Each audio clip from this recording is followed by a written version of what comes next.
Bilang natin. Our third runner-up, Little STRRM Youth Ambassador 2024, Alexandro.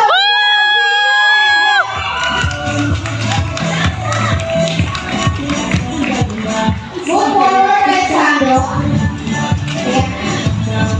We will receive a certificate, sash, trophy, and a crown.